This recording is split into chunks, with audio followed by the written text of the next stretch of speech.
Bismillahirrahmanirrahim.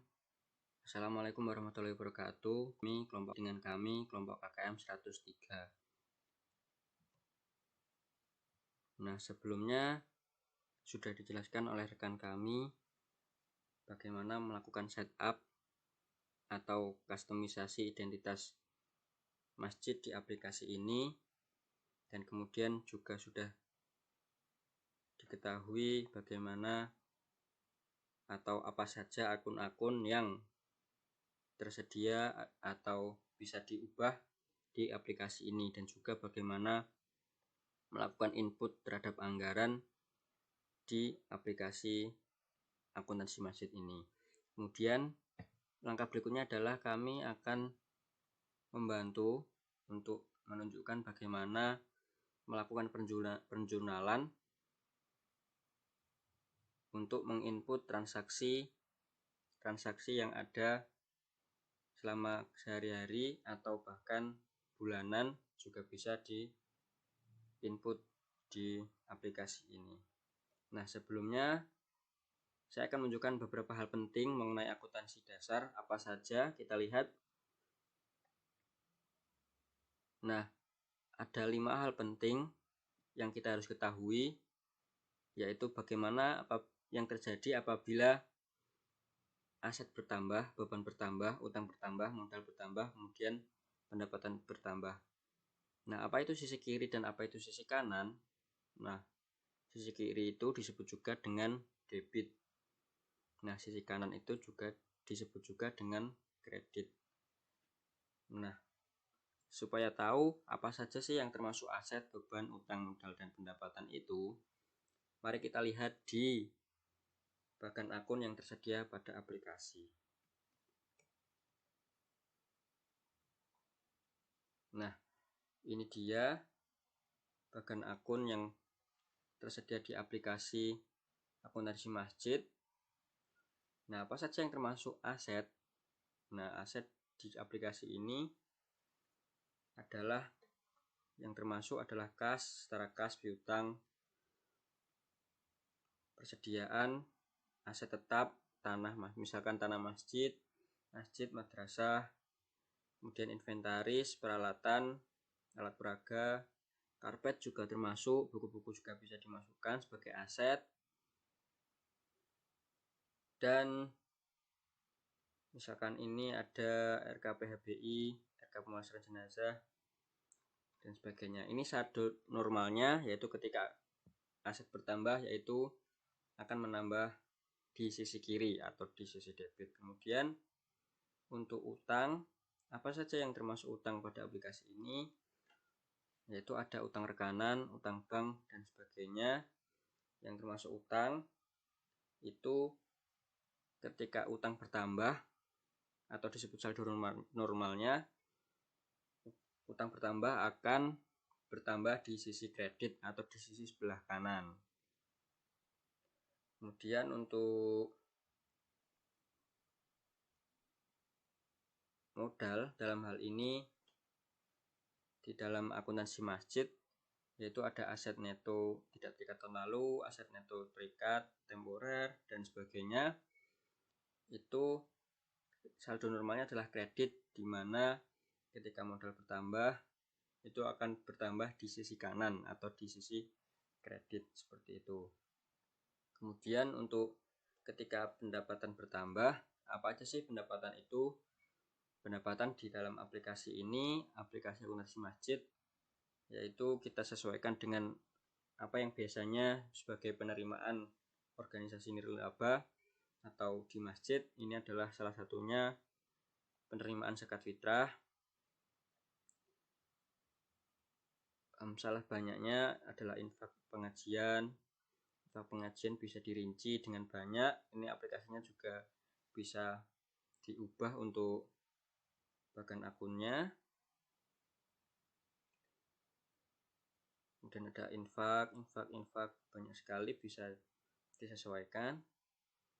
Kemudian ada penerimaan sedekah, wakaf, kemudian dekorasi, dokumentasi, koperasi, dan sebagainya. Nah, ini saldo normalnya adalah kredit, di mana ketika penerimaan bertambah maka akan bertambah pula di sisi kanan atau di sisi kredit.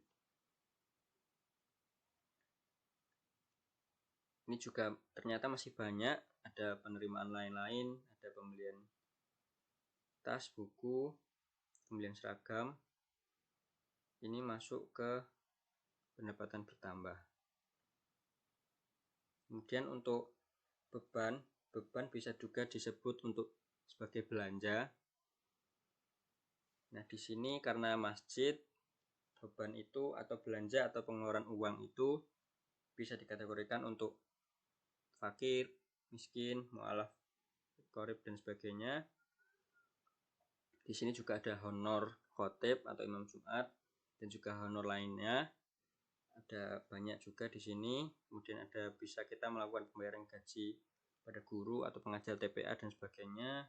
Kemudian ada insentif penulisan rapor, penulisan ijazah, beban ATK ini ketika kita belanja alat tulis, beban fotokopi ketika kita melakukan belanja fotokopi dan sebagainya, beban-beban lainnya. Ini ada beban sumbangan kita melakukan sumbangan ke organisasi lain, dan juga ada beban pemeliharaan, beban kehumasan, beban web portal, beban kunjungan studi banding, beban listrik, beban asuransi, dan kemudian banyak sekali beban-beban atau belanja lain yang kita bisa masukkan di kolom beban atau kolom nomor 5. Nah, saldo normalnya adalah ketika beban bertambah atau belanja bertambah itu akan menambah di sisi debit atau di sisi kiri seperti itu. Nah, jangan lupa kita kembali lagi ke yang tadi, apa saja yang harus kita perhatikan. Nah, ketika aset bertambah di sisi kiri, beban bertambah di sisi kiri atau sisi debit, utang bertambah di sisi kanan atau kredit, modal bertambah di sisi kanan atau kredit, dan pendapatan bertambah di sisi kanan atau kredit. Seperti itu. Sudah paham kan sampai sini? Ini penting untuk mengetahui akun-akun apa saja yang kita dapat lakukan atau akun-akun yang bisa kita input di aplikasi seperti itu. Mohon perhatiannya di sini untuk benar-benar dipahami dengan akun yang telah ada di aplikasi tadi. Itu sesuai kodenya ada 1, 2, 3, 4 di depannya. Ini juga sebagai kodifikasi. 5 itu beban, 4 itu pendapatan. Di depannya ada 4, 1, 2, 4, 1, 2, 4, 1, 2. Itu pendapatan. Kemudian ada kode 3, depannya 3, 3, 3, 2, 3, 3, 1, 3, 1, 2 itu adalah modal. Dan kode depannya 2, 2, 1, 3, 2, 1, 4 itu adalah utang. Kemudian untuk yang depannya kodenya depannya 1, 1, 2, 9, 1, 2, 9, 1, 1, 7 dan sebagainya, itu adalah sebagai aset. Jadi mudah sekali untuk mengetahui dari kodenya, itu kita akan mengetahui apakah ini aset, pendapatan, beban, utang atau modal seperti itu. Nah, semoga bisa dipahami. Kemudian yuk mulai penjurnalan. Setelah kita tahu semuanya, mari kita melakukan penjurnalan. Kita melakukan penjurnalan, pastikan Bapak-Bapak Ibu sekalian, rekan-rekan yang telah mendownload atau membuka aplikasi Excel akuntansi masjid dan juga membuka buku panduan akuntansi masjid seperti itu. Nah, kita akan memulainya. Tapi sebelum kita memulainya, perlu diperhatikan transaksi penginputan transaksi tahun berjalan di sheet jurnal tidak diperkenankan menginsert row atau kolom. Mengapa? Karena agar sheet di buku besar dan kertas kerja dapat disesuaikan secara otomatis dan menghasilkan data yang sama. Seperti itu. Dan sesungguhnya Bapak Ibu, rekan-rekan sekalian, di aplikasi ini cukup menginput angka di bagian sheet anggaran dan anggaran. Nanti setelah itu untuk laporan dan sebagainya itu otomatis jadi sendiri, otomatis menyesuaikan dengan input transaksi di sheet bagian anggaran dan juga di sheet bagian jurnal, seperti itu. Kita mulai untuk melakukan penjurnalan untuk saldo awal. Kita coba buka di aplikasinya, kita untuk tuliskan sesuai yang ada di buku panduan. Ya, mari kita mulai. Tuliskan kata kuncinya. Ini kata kuncinya kas. Mari kita tulis kas di sisi debit sebesar 12.500.000.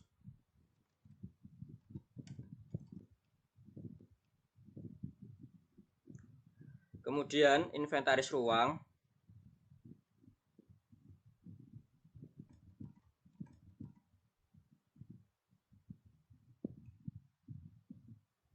sebesar 7,5 juta.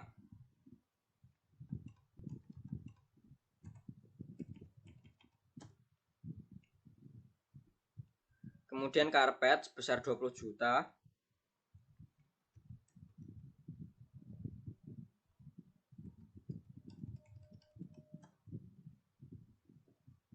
Kemudian tanah masjid 450 juta.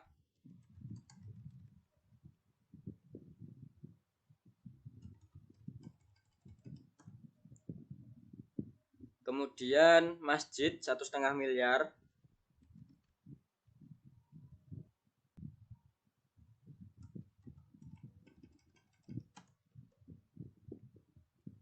Kemudian peralatan elektronik 17.500.000.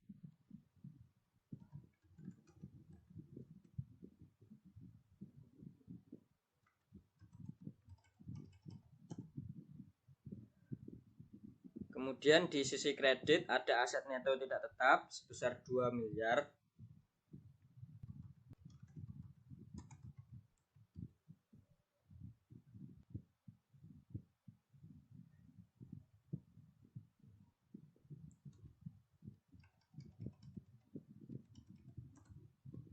Nah, ini Bapak Ibu bisa dicek untuk di sini harus berwarna hijau, artinya balance. Dan itu artinya seimbang jumlahnya antara di sisi debit di sisi sebelah kiri dan juga di sisi kanan di sebelah kredit. Nah, ini ada selisih. Jika tidak seimbang maka ada tulisan merah tidak balance. Selisihnya adalah 7.500.000 seperti itu. Nah, ini yang terakhir adalah aset neto terikat permanen tahun lalu di sisi kredit.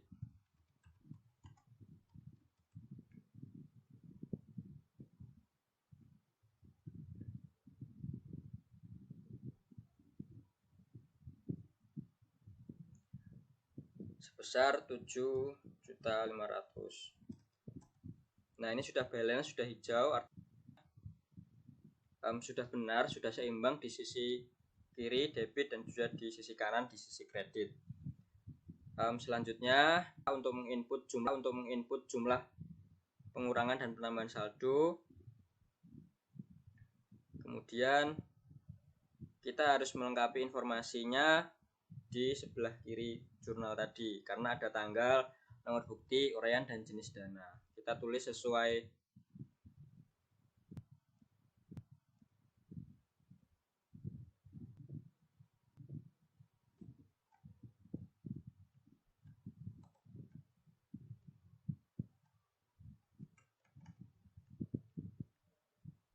ini tanggal 1 bulan 1 tahun 2020.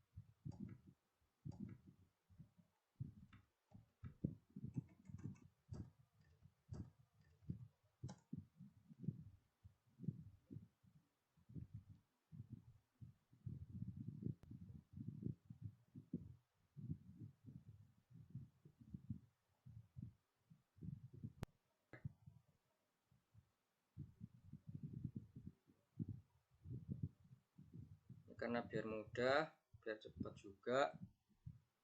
Saya sudah menulisnya tadi, yang penting Bapak Ibu mengerti bagaimana penggunaannya. Seperti ini diisi manual. Kemudian di sisi ini, di sisi pokja kita sesuaikan. Untuk baris awal ini keuangan semua, ketor yang terakhir penyaluran ZIS sudah sesuai seperti ini. Bapak Ibu bisa memilih untuk penginputannya ada apa saja, bisa disesuaikan. Kemudian ada programnya, ini manajemen umum semua, manajemen umum. Kemudian kegiatannya adalah operasional, dan yang terakhir adalah siswa. Sudah tepat semua.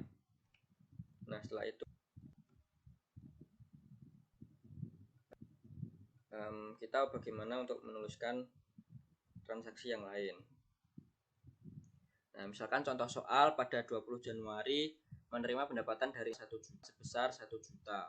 Nah, ingat kita menerima uang dalam bentuk aset tadi, ketika K tambah maka akan menambah kas sebesar 1 juta, dan begitu juga ketika kita mendapatkan pendapatan berupa infak, maka itu ketika pendapatan bertambah maka akan menambah di sisi kredit seperti itu. Maka kita tuliskan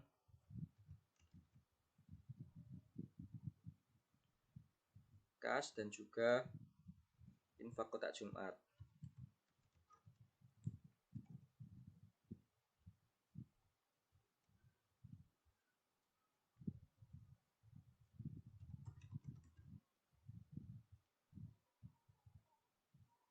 Sebesar 1 juta.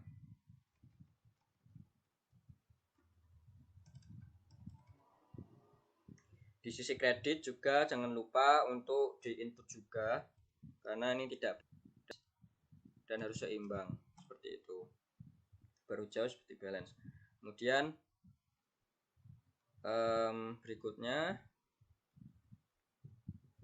2 Februari membayar honor penceramah sebesar 9 juta. Nah, honor itu ketika melakukan pengeluaran atau belanja, maka itu ketika bertambah maka akan menambah di sisi kiri atau sisi debit dengan akun honor narasumber, dan juga dalam artian kita belanja mengeluarkan kas, dan ketika aset berkurang maka akan menambah di sisi kredit atau di sebelah kanan, di sisi kanan. Seperti itu.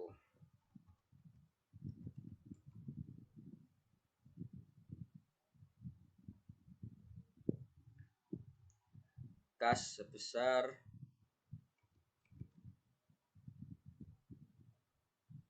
9 juta.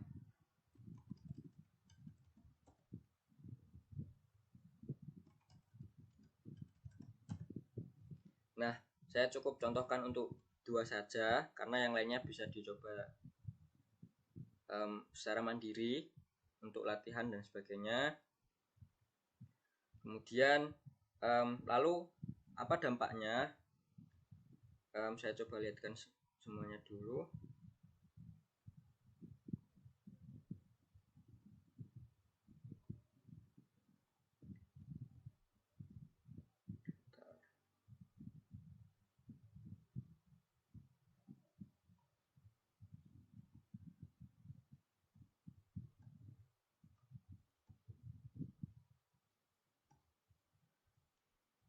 Nah, ini kita bisa melihat ke otomatis di data saldonya, karena ini otomatis menghitung sendiri dengan jurnal transaksi yang ada.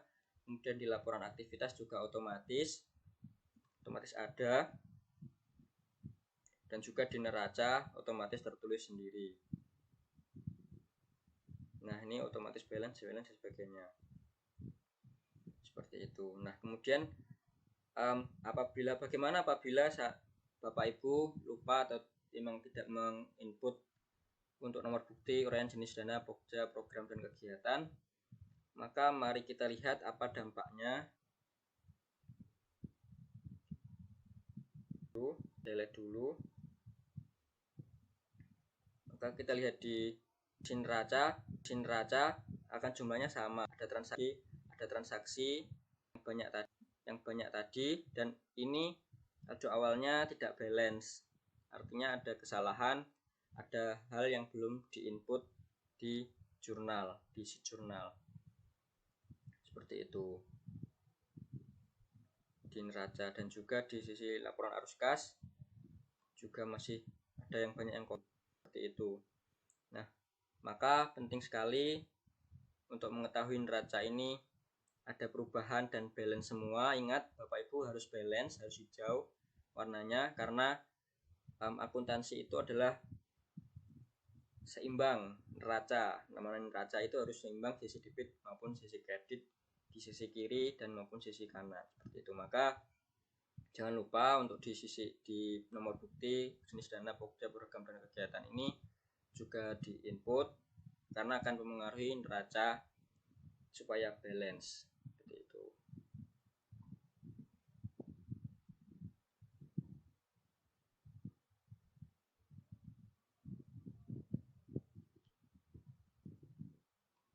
Nah, ini coba kita lihat lagi, kita kembalikan tanggalnya juga saya coba kembalikan seperti itu. Nah, kita lihat di neraca. Nah, ini sudah kembali balance karena di sini tadi ada yang belum termasuk, sehingga tidak mengakibatkan tidak balance sebesar 50 juta dan berwarna merah. Ini sekarang sudah balance dan berwarna hijau, maka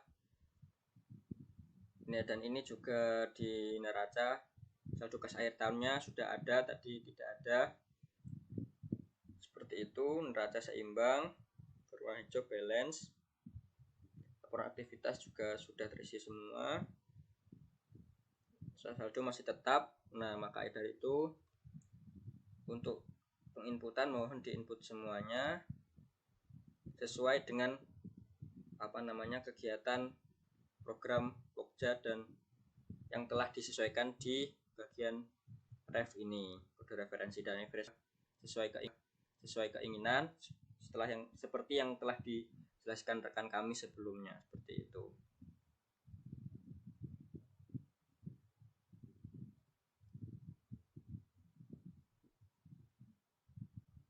Terima kasih dan semoga bermanfaat. Nanti bisa di-download untuk mendapatkan aplikasinya di QR code yang tersedia di sini. Terima kasih. Assalamualaikum warahmatullahi wabarakatuh.